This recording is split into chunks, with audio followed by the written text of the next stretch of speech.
What's up everybody, it's Teramite back with another sound design tutorial, and today I'll be talking about this gritty distorted bass sound in my new track called Pressure. I'll play it first in context and then get into how the sound is made. So here we go. And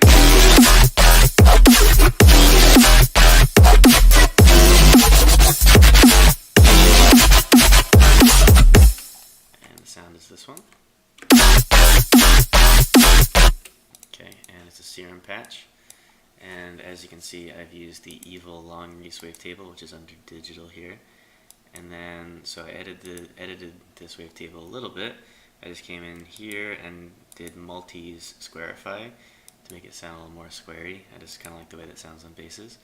So the idea behind the sound is basically I just wanted something really gritty. So I took a bunch of distortion and like a phaser and just kind of smashed it into this wavetable and kind of played with things until I liked how it turned out. So there's this macro which is mapped to a bunch of things like wavetable position, bend, level, the filter, and a bunch of effects and stuff as well. And there's just this hill here that the macro is mapped to, and just sort of makes the sound move over time a little bit. So what I'm going to do is I'm going to go one at a time through the components of the sound and just kind of solo those things and mess with them a little bit so you can hear how they affect it and get an idea of what went into making this. So here we go.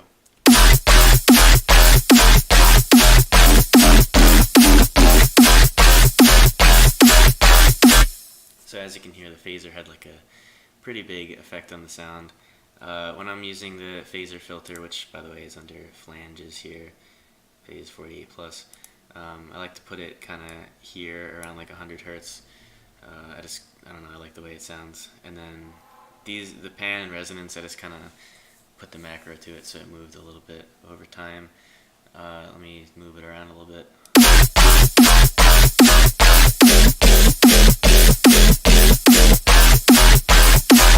You know, wherever you put the phaser filter, it'll sound different. You can get a bunch of cool sounds out of the phaser, so recommend trying that. Also, bend is a pretty big part of something that you're not gonna like do the usual FM from B. Bend is pretty nice, so.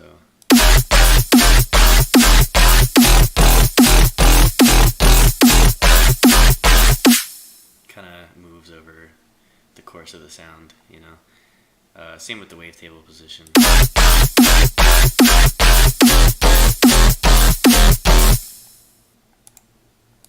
So that's that. And level, I pretty much always put a macro on level just to give it a little bit of a volume change over time so it doesn't sound like a static sound. So getting into the effects, right, there's hyperdimension, which I kind of throw on everything, distortion, compressor, EQ. All these have a pretty big effect on the sound, so I'll go one by one again.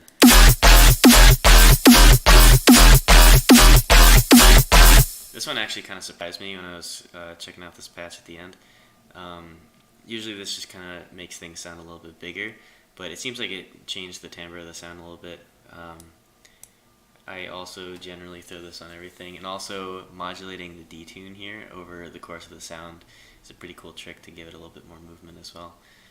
Distortion and compressor kind of have the same effect, where the same effect to each other, not as hyper, where it just kind of makes things more aggressive and more, you know, gritty feeling. So.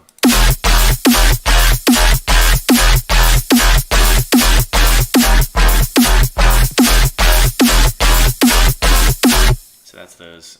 With distortion, I just kind of put drive all the way up, and there's also some more distortion on the mixer track, and we'll get to that in a second.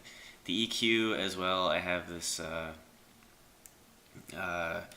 the two filters, one coming up from the bottom and one here to make a little notch. And this peak here on the edge of the high pass, it kind of gives it a little bit of a vowel, so.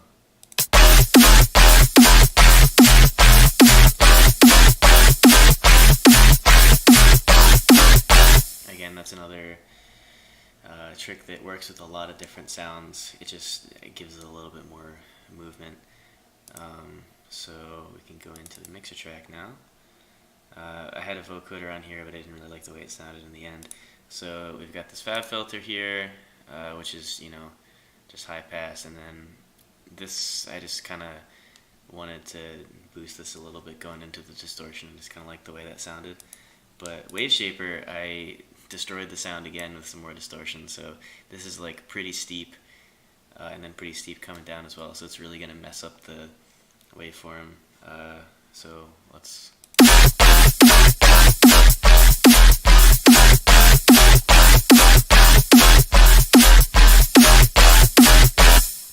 Again, just a little bit more crunch and aggression going on there.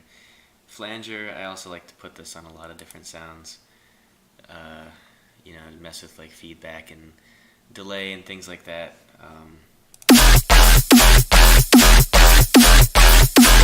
That one's pretty subtle, so you know, pretty much to your taste.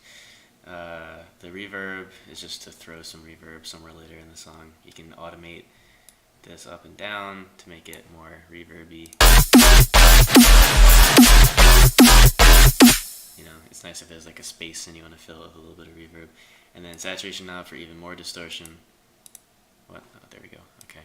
So I cranked it up a little bit here. And again, you can hear there's just a little bit of added crunchiness. Dimension expander, again, another thing I just kind of throw on most sounds. You can hear how it just sort of widens it up a little bit, and then obviously there's a limiter. Hold on.